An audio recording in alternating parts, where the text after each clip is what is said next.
Komunitas praktisi. Sekelompok individu yang memiliki semangat dan kegelisahan yang sama tentang praktik yang mereka lakukan dan ingin melakukannya dengan lebih baik dengan berinteraksi secara rutin. Tujuan komunitas praktisi. 1. Mengedukasi anggota dengan mengumpulkan dan berbagi informasi yang berkaitan dengan masalah dan pertanyaan tentang praktik pengajaran dan pembelajaran. 2. Memberi dukungan pada anggota melalui interaksi dan kolaborasi sesama anggota. 3. Mendampingi anggota untuk memulai dan mempertahankan pembelajaran mereka. 4. Mendorong anggota untuk menyebarkan capaian anggota melalui diskusi dan berbagi. 5. Mengintegrasikan pembelajaran yang didapatkan dengan pekerjaan sehari-hari.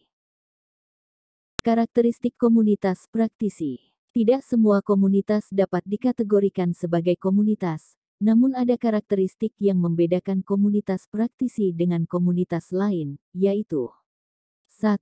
Domain. Adanya kesamaan atas hal yang dianggap penting oleh anggota komunitas. Contohnya minat, latar belakang dan isu yang diangkat. 2. Komunitas. Adanya norma atau aturan sosial yang disepakati oleh anggotanya. Contohnya saling menghormati, saling mendukung dan berkontribusi, pertemuan rutin setiap 3 minggu sekali, dan lain-lain. 3. Praktik. Adanya pengetahuan yang dikembangkan, dibagikan dan dipelihara sebagai hasil dari kegiatan komunitas praktisi. Contohnya hasil pembelajaran, video, dokumen, dan lain-lain. Aktivitas yang dilakukan dalam komunitas praktisi. 1. Berbagi masalah dan mengembangkan proses untuk mencari penyelesaian masalah. 2. Merumuskan tindakan untuk menyelesaikan masalah. 3. Berbagi pengalaman menjalankan praktik. 4. Merefleksikan tindakan-tindakan yang sudah diambil untuk melakukan perbaikan. 5. Mendokumentasikan kegiatan dan produk. Menganalisis kebutuhan belajar guru atau anggota. Cara memetakan kebutuhan belajar. Survei sederhana, rembuk diskusi, bincang santai, observasi kelas, dialog reflektif. Survei sederhana. Survei sederhana dapat dilakukan dengan menyebarkan kuesioner berisi pertanyaan-pertanyaan terkait praktik pembelajaran di kelas atau kebutuhan belajar para guru dan staf. Survei dapat ditujukan kepada para guru dan staf.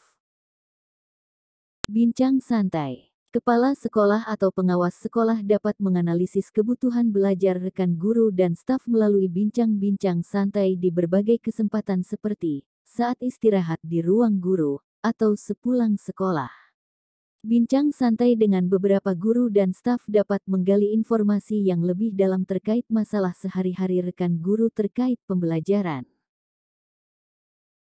Observasi kelas. Kepala sekolah dan pengawas sekolah dapat mengobservasi bagaimana guru melakukan pembelajaran di dalam kelas dengan tahapan sebagai berikut.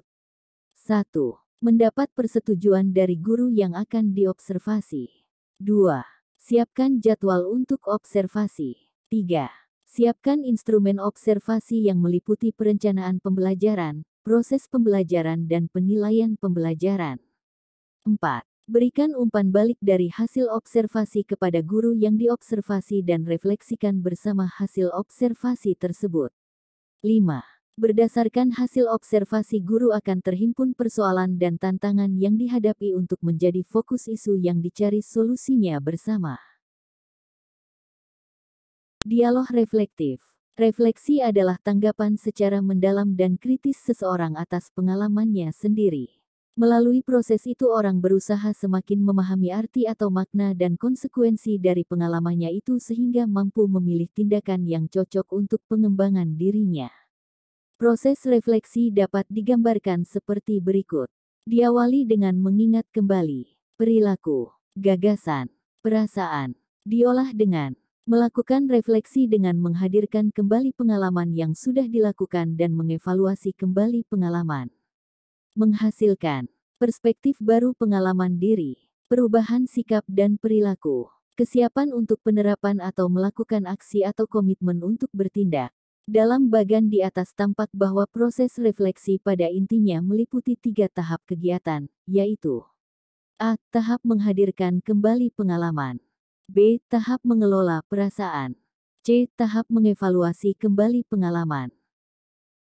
Strategi analisis kebutuhan guru dapat dilakukan dengan 1. Memetakan tantangan dan persoalan yang dihadapi oleh mayoritas guru dalam satuan pendidikan, disertakan dengan contoh, data atau bukti yang mengkonfirmasi bahwa persoalan tersebut adalah nyata. 2. Memetakan sebab dan akar masalah yang terjadi. 3. Memetakan hal-hal yang sudah dicoba dilakukan selama ini untuk mengatasi persoalan tersebut. Identifikasi seluruh upaya, baik yang telah berhasil maupun belum berhasil. 4. Berbagi strategi dari guru yang telah berhasil menemukan solusi untuk tantangan yang dihadapi dan menggali pengalaman guru lain yang belum mencoba hal serupa. Setelah mendapat cukup data tentang kebutuhan belajar anggota, kepala sekolah dan pengawas sekolah penilik dapat menyampaikan hasil analisisnya dan mengajak guru untuk membuat rencana kegiatan belajar. Proses pelaksanaan kegiatan belajar ini dapat melalui forum belajar guru untuk membangun komunitas praktisi. Kegiatan dalam komunitas praktisi ini dapat menjadi media untuk guru belajar dan berbagi.